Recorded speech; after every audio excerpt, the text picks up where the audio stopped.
Hello everyone, welcome back to the Lord of the Rings Online. This is Gnarlo here. Say hello to everyone, Gnarlo. Good boy. We have left Moria, rode over here to Mirabel, over in the bottom left corner. We need to do a couple of things. One, you'll notice we don't have a paper doll anymore. We have repaired our armor. Secondly, we are going to go right up here to Ornros. You remember we had picked up a strange message from one of the Dunlendings. When we were leveling up our dagger, we fought a couple of Dunlendings over there, or Angmarum over there. Actually, Angmarum. The message you found speaks of Angmar's desire to scour the remaining ruins for any remnant or power of knowledge that can be used to further strengthen their forces in the north. It mentions that an Uruk named Gersh has been placed in charge of the expedition. You remember that? So we were supposed to take it to Ornros and let him know about it so that he can...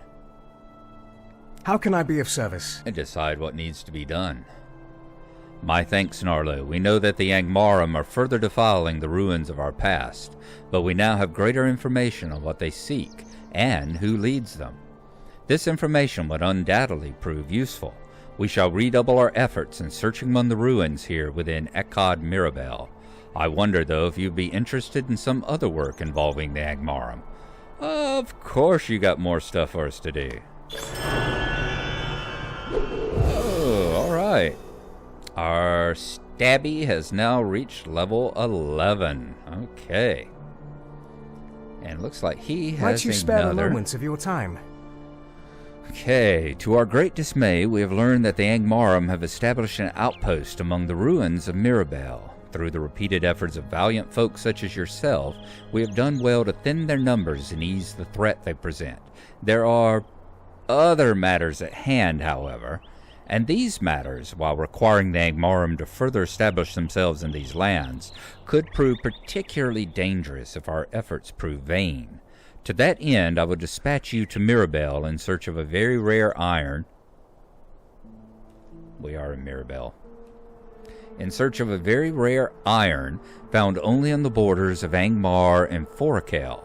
This iron, taken from deep within the core of the frozen mountains, can be worked into a terrible metal in the hands of a skilled artisan. Though I think it improbable that such as an artisan is among our foes, I would rather err on the side of caution and ensure the safety of my people. Only the Angmarum would be allowed to carry this iron. Search among them for the iron. Return to me when you have proven my inkling right or wrong. All right. So if we have to go down and fight any more Angmarum over that way, we will be collecting Angmarum iron as well. In the meantime, we came over here because we had a couple of people we wanted to visit. The Forge Master and the Relic Master. The Relic Master... Greetings to you. You have used a Relic Master for the first time. It is important to note that all the actions of the Relic Master consume legendary items or relics. The Relic Master can deconstruct legendary items you possess to create relics, heritage runes, and crafting components. Relic Masters can also combine multiple lower-tier relics into higher-tier relics. I actually... do I have anything that needs... I was going to say, I don't think I have any melding or deconstructing or anything like that to do right at the moment. Let's see. On the Refine tab, you may refine your extra relics into shards. Shards can be used in place of coin for many legendary item activities, or spent at the Melding tab. In the Melding tab, these are things I've never seen before because they didn't exist the last time that I was on a character high enough to be doing legendary. I have not played Glenorin in a while, at least not leveling and stuff and collecting relics and legendaries, so not used to the new stuff on the relics. On the Melding tab, you may meld your shards and relics into various useful legendary item components. All items created through melding will be bound to your account, allowing them to be mailed between your characters, but not to players. Okay, we've already talked about the Relic Master. Alright, actually I don't think we need to use him right now. We might be needing to use the Forge Master. Okay, this is one thing I wanted. 2 random relic packs. This is something that we have received in our Hobbit presents. We were not able to actually use this yet because we didn't have the Seeker of Deep Places characteristic, which you saw we finally got when we entered Moria. So we can actually double click to use this, and we will get a Bloodstone Gem of Endurance. Very nice. That's a tier 3, adds 18 vitality and 905 critical rating. Very good. Let's use the last one. And we've got an Iron Setting of Morale, which gives 170 morale, 452 physical mastery, and 452 tactical mastery. Very good.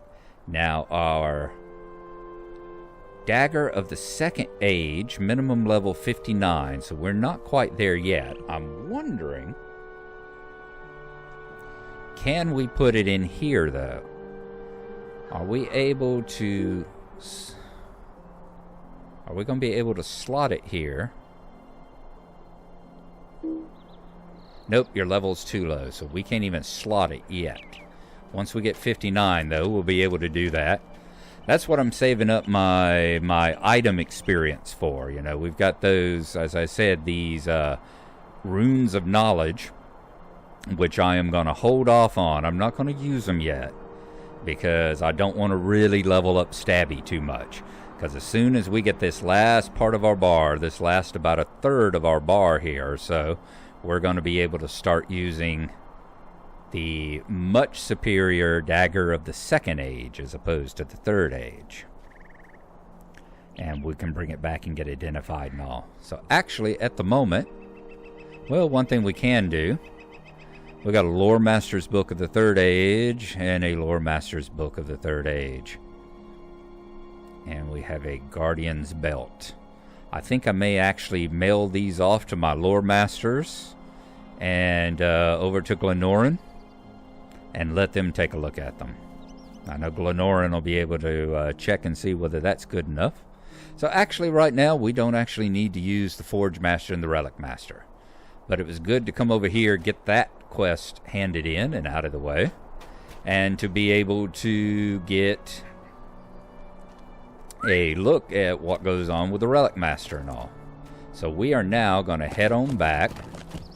I think we can go this way, can't we? Yes, we can.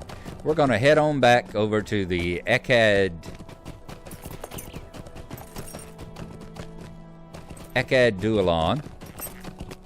or Duinath, what's the name of it? Khazad-dum, there we go. We're going to head back over to the Khazad-dum and then into the walls of Moria. And once we get there, we are going to ride on in and come back up to Durin's Gate once more. So I will see you when we get there.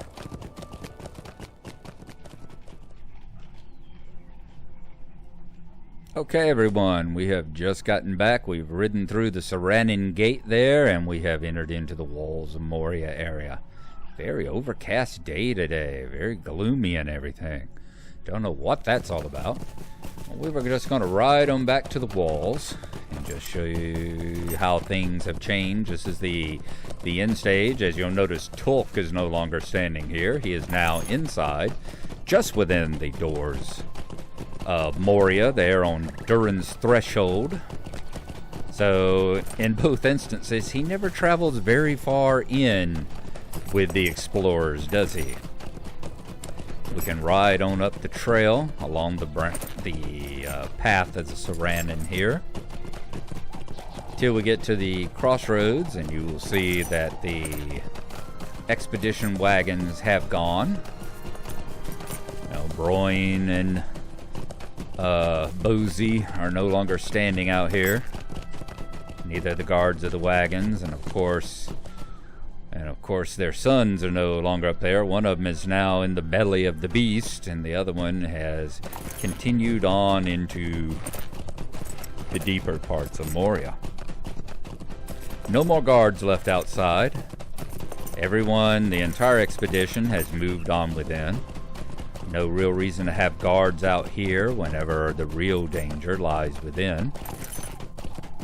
We may see some remains of the camps as we go along, though. Right along in here is where we should have seen Broger. And he has gone as well. It is so weird. I tell you, like I said, I've moved over to Landreval now, and just having a server with a population is so weird. I mean, y'all can remember my videos. There were times where I would spend an hour or two in any of these pre-Moria zones and never see another person.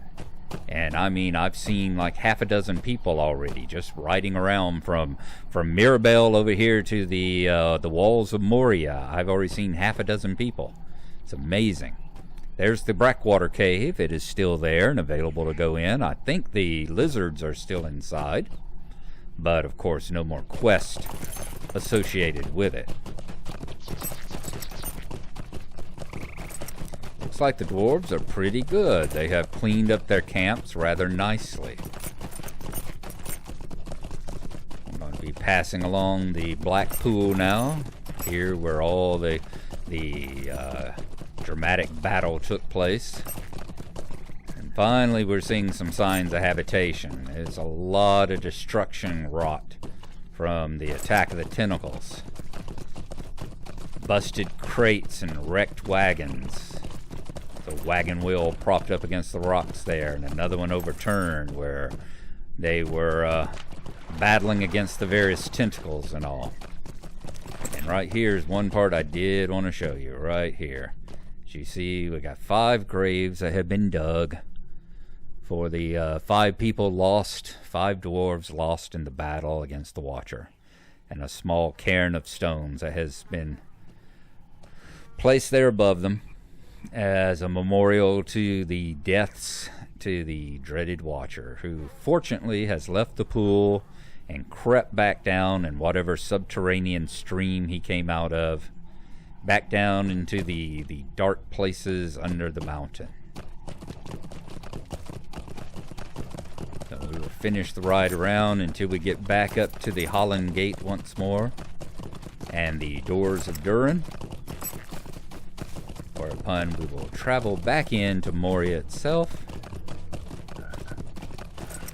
There you go. The expedition site over on this side is a little bit more intact. Moria, the name fills me with both dread and longing. Tolk and I and a few others have remained here to safeguard this entrance. Well done, man. Well done. And now we shall go back on into Moria, and we will see you on the other side.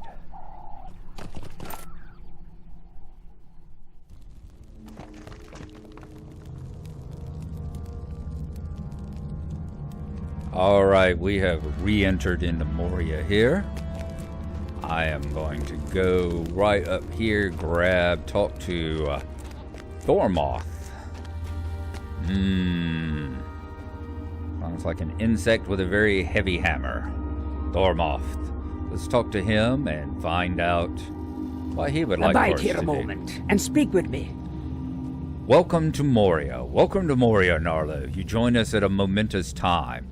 I am the master of the expedition group here at Durin's Threshold. Other expedition groups have already moved further on into the depths of khazad-dum, hoping to find Balin's expedition of some years ago and learn of their faith. My fellow dwarves are having a difficult time settling in, for a number of reasons. If you could assist them, I would be most grateful. Alright.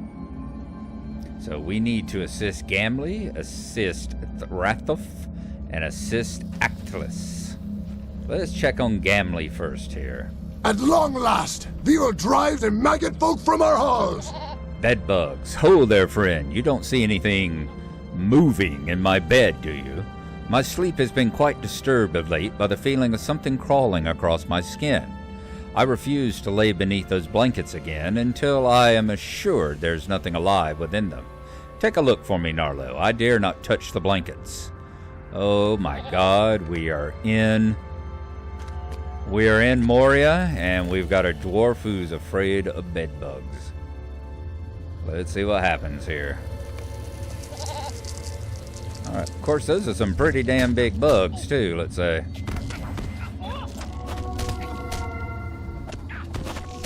Those are some mighty damn big bugs, actually.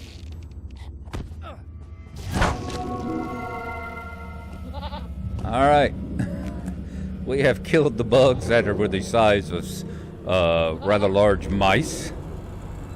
Azog's folk have not yet fully repaid for their crimes against us. And I love back there. I love seeing a dwarf talk about how he misses his home and misses his wife. Amazing. This is intolerable. Insects rustling around where I lay my head is quite unacceptable. It is not to be borne, I tell you. Where did those hideous little things come from? We've hardly been here a day and already we are infested. I think now I shall need a thorough wash. Okay. And our item is gotten up to legendary 12. Okay, let's find Rathof. He looks like he is over here. Let us talk to him. He looks either depressed or very embarrassed. At long last, we will drive the maggot folk from our holes. Or he looks like he has a urinary tract infection. One of the three. Those poor dwarves, they met their doom before they could feast their eyes upon the splendor of Moria. Our victory over this gate is a bittersweet, sweet one for me. I would like to honor the fallen, Gnarlo. Perhaps you can plant a banner at their graves, so we will all remember their bravery and sacrifice.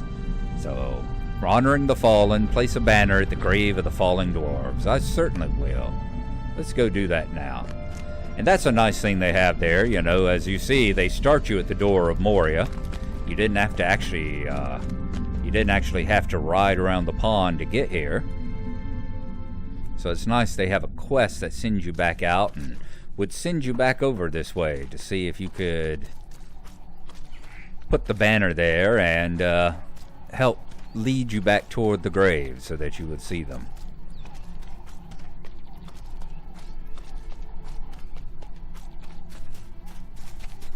Just a little bit further along the shore.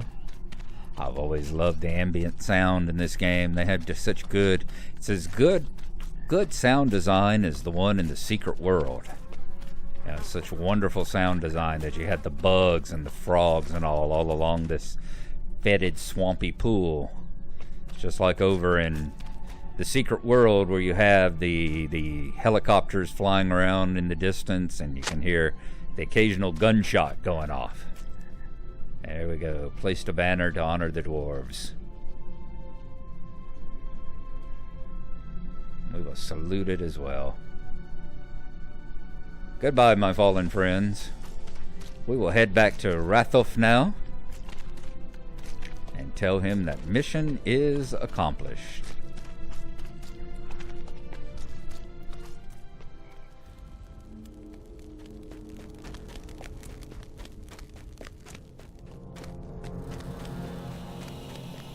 Rathof, we have honored the fallen. Durin's folk will defy Durin's bane.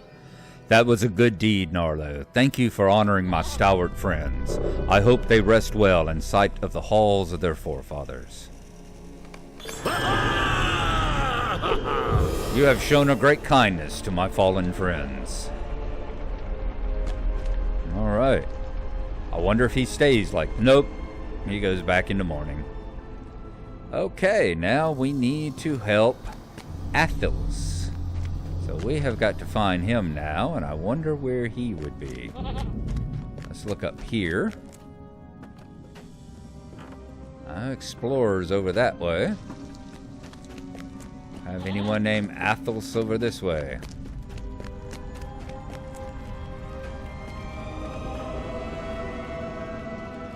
There's light to her, and there's a campfire. Our little camp is comfortable, is it not? Yes, it is, but I miss my wife and I miss my home. Let's travel on further in, miners and explorers. I want to check over this way to see if anyone named Athos might be over here. We can make this a homely hall as it was once. Yeah, but you're gonna need some paint and a buttload of screen doors. Alright, no one over this way. We will check the other little hall right quick. Other little side hall. Only thing I can't figure out is you've got all these piles of dirt and rock. Where, you know, it's like... It looks very good, you know. Obviously that, you know, the bottom section of the stairs here is buried beneath you know, rubble and dirt and rock, and there goes somebody else. Like I said, it is so strange to see people. That is going to take a lot of getting used to. But there aren't any collapsed parts of the ceiling. You know, where did all this rubble come from, being that there's nothing up there that the rubble should have collapsed from, you know? The ceiling hasn't collapsed in on it. So that part's like, how does that happen? You know, there has to be somewhere rubble just doesn't just generate. If you find a big pile of rock and dirt filling up part of the ground, it had to have come from somewhere up above. Maybe that might be an area there. It looks like it could be a concave area, so maybe that's where it came from, but it's not obvious. It's not obvious. Of course, I may be one of the few people that actually look at ceilings and things like that in the game and admire the architecture and all. And sit and go, you know, where did this come from? Where did that come from? How does this work? Alright, we're just going to go back into first person now as we admire the splendor. And travel on up the stairs here. Looking for Atlas. It's an Iron Garrison Guide. The Dolphin View and the Deep Descent are both to the east of here. That is the way we're going, because that is the next part, the forward here, of Book 2. So we are headed that direction. We're going to the top of the stairs for the first time.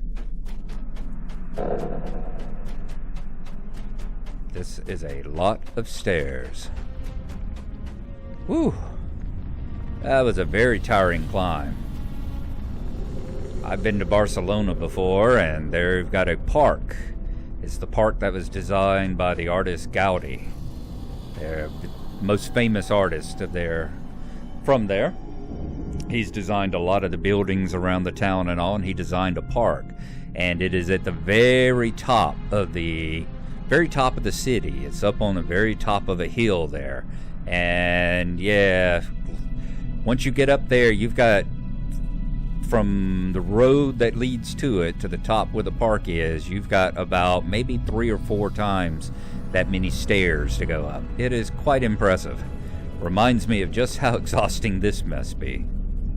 I said, okay, you got this part here where maybe that rubble there came from. We'll give them the benefit of the doubt and say it was up here in this rock area is where all that dirt and rubble came from. Quite a view looking back down on Durin's threshold there, isn't it? Alright, let's see if we can find this Atlas person. Maybe he is down one of these side halls here. Hello, guard. Anything to say? No. What do we have down this hallway?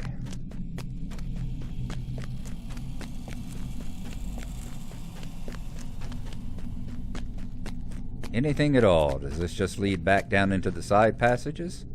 Ooh. It has been an awful long time. I did not know all this. Durin's Threshold, the North Wing. Looks like we've got some old forges here, that one of which they've actually fired back up. Okay, let's take a look here. Where are we at on the map? We're off to that right side. Alright, looks like we've got another thing like that off to the left. Bet this is a balcony where we can look down into the threshold here. Yeah, and I see off to the right there's a ring, so that must be where Atlas is over there.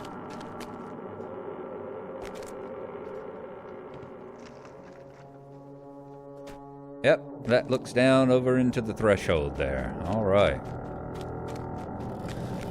Let us continue over this way. I see a ring down there. Maybe that is the dwarf we are looking for. There he is. It is indeed. I'm glad we came this way. And there we have the explorers. I love these glowing lamps, the glowing stone lamps that they have. As I said, once again, just soak in the beauty of Moria for a second. And remember, we're on the threshold. We are just on the front steps of the building. This is a big, big dungeon, a big, big city that we're exploring here. Let's come on over and talk to Atlas. See the explorers, they're rebuilding bellows. These huge leather bellows to get the fires and all going again. Watch these crates, lad. You'd look a poor sword all piled under them. Khazad-dum belongs to Durin's folk.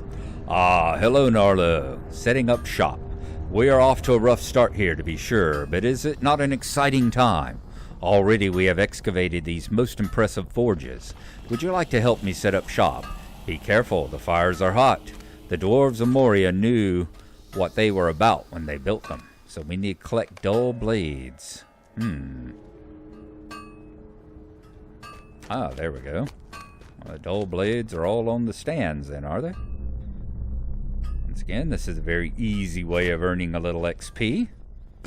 I wonder if it was put in here to help you get in a little leveling up for your weapon early up. Because they've all three been quite easy quests. Especially being that they would have been, what, level 50 quests, so they would have been right about even level with you back in the day.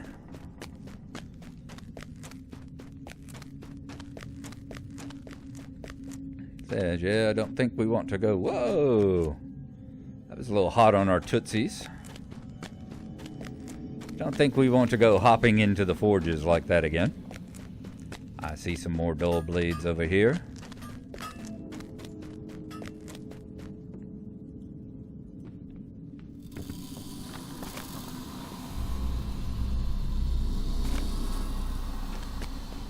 And over here as well.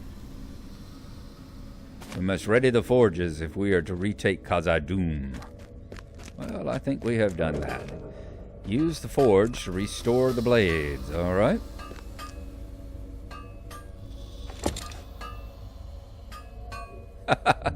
First smithing I've ever done in my life.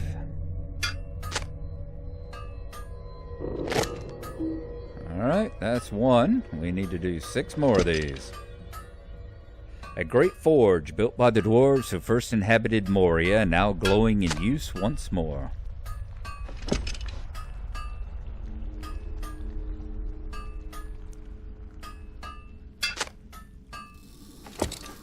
Three more blades. One thing that they do very well, the post effects here, is the heat coming off these forges and shimmering and all. It's always very nice. You've seen that effect particularly over there in the great forge hall of Thorin's Gate, Thorin's Hall.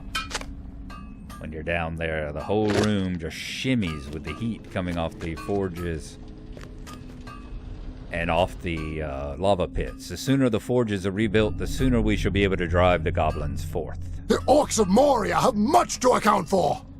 Ah, that is fine work, good hobbit. I can tell this was forged in Moria.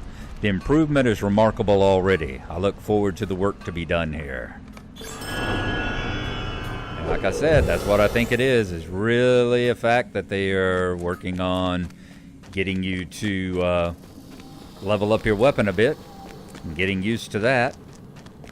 One thing I am going to do, you can't ride horses in here, but you can ride your goats. So I'm going to boot up my goat here. This was one of the ones, whenever you bought Moria, this was one of the rewards in the pack as well. I don't know if it was for early, I don't know if it came with Moria, I don't know if it came with the deluxe edition, I don't know if it came with the early pre-orders, that sort of thing, but so we can't go down that one because we got a rubble collapse. Alright. But we got a dusky nimblefoot goat so that you can actually ride a horse in here without having, ride a mount without having to take the stable rides all the time.